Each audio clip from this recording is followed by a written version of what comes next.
President Ace, si Fritzy pa rin ang sekretary ng SSG. Get out of my sight, Miss Fritzy Saldivar. From now on, si Miss Zane Shon na ang bagong sekretary ng HU. Huwag kang magpapekto. Isa ka pa rin sa kinatatakutan sa HELU.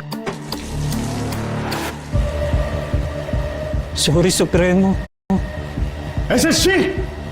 The Dark Hill Jail is waiting for you. This is our job, Sean. Kailangan natin patawan ng parusa ang mga lumalabag sa patakaran.